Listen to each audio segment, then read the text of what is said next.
हाँ देखिए बच्चों, आप SPNKS कॉलेज दौसा में फिलोसॉफी के द्वितीय वर्ष के विद्यार्थियों के लिए ये तर्कशास्त्र का पेपर है जिसको लॉजिक कहते हैं। आप क्योंकि आजकल तर्कशास्त्र को कोई समझता नहीं है जब तक लॉजिक नहीं है।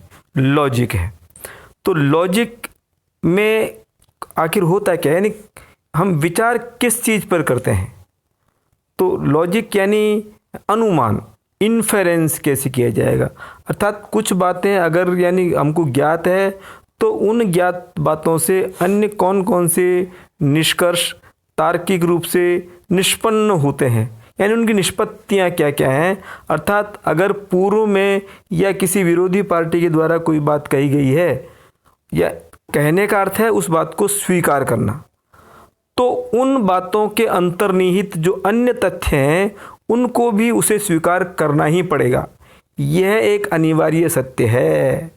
ये निगमन पद्धति में है, क्योंकि तर्क जो होता है, सामान्यतः तार्किक पद्धतियाँ दो प्रकार की पाई जाती हैं, मानी गई हैं, एक आगमन पद्धति और एक निगमन पद्धति। तो आगमन पद्धति है वो संभावित संभावनाओं पर आधारित है। संभावना का मतलब है कि वो हो भी सकता है, वो नहीं भी हो। तो जितना भी नेचुरल साइंसेज हैं, फैक्चुअल साइंसेज हैं, जो दृश्यमान जगत है, ये दृश्यमान जगत एक आगमनात्मक स्थिति पर आधारित है। जितने भी नेचुरल साइंस है, चाहे बॉटनी है, जूलॉजी है, और चाहे मेडिकल साइंस ही क्यों ना हो, उसमें नेसेसरीली अनिवार्य रूप से कुछ होगा, इसकी कोई गारंटी नहीं है। परंतु जो गणित है और तर्कशास्त्र है, यह एक नेसेसरी साइंसेज है। अर्थात इनमें यदि आधार वाक्य सत्य हैं तो उन आधार वाक्यों से जो निष्कर्ष निष्पन्न होता है वो अनिवार्य रूप में सत्य ही होता है। ठीक है, अर्थात वहाँ पर ऐसा कब हो नहीं सकता कि आधार वाक्य सत्य हो और निष्कर्ष असत्य हो। इसलिए वैधता की परिभाषा यह दी गई है कि एक इस प्रकार का वैज्ञानिक आकार जिसमें ऐसा होना असंभव है कि आधार वाक्य तो सत्य हो और निष्कर्ष असत्य हो। तो इस प्रकार का जो फॉर्मेट, एक फॉर्मल एनालिसिस, एक फ्रेम बन जाएगा, उसी को हम तर्कशास्त्र कहेंगे, अन्यथा वो तर्कशास्त्र नहीं है। अतः आपको आगमन और निगमन पद्धति का जो भेद है उसमें कौन कौन से मुख्य भेद हैं उनको समझने की आवश्यकता है। अर्थात आगमन पद्धति है, उसमें होता क्या है कि हम जगत के एक एक विशिष्ट उदाहरणों से एक सामान्य अवधारणा बना लेते हैं। अर्थात हम विशिष्ट उदाहरणों से एक सामान्य सिद्धांत का निर्माण करते हैं।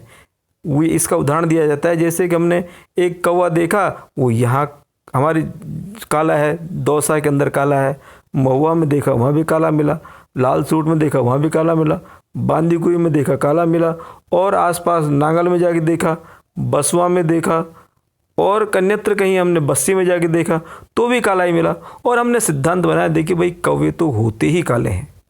तो यह जो सिद्धांत बना ये आगमनात्मक सिद्धांत है, लेकिन यह सिद्धांत अनिवार्य रूप में सत्य नहीं है।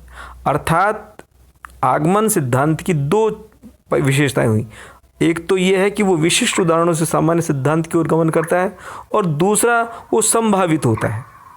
इससे भिन्न जो चीज़ विचारधारा है, पद्धति है, वो पद्धति है निगमन। निगमन इससे जब जस्ट अपोजिट है कि उसमें हम एक सामान्य सिद्धांत से विशिष्ट निगमन, विशिष्ट निष्कर्ष का निगमन करते हैं, निकालते हैं। निगमन यानी निकालना।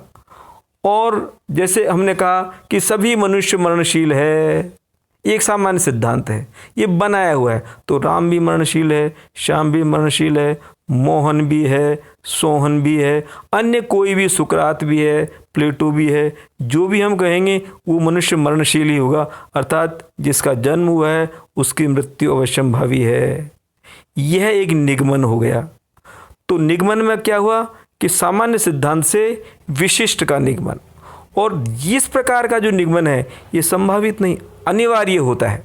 तो यही दो इनकी मुख्य भेद हैं कि आगमन है वो विशिष्ट से सामान्य की ओर और संभावित होता है। दो चीज़ ऐसे निगमन में, सामान्य से विशिष्ट की ओर निगमन और अनिवार्य। Thank you.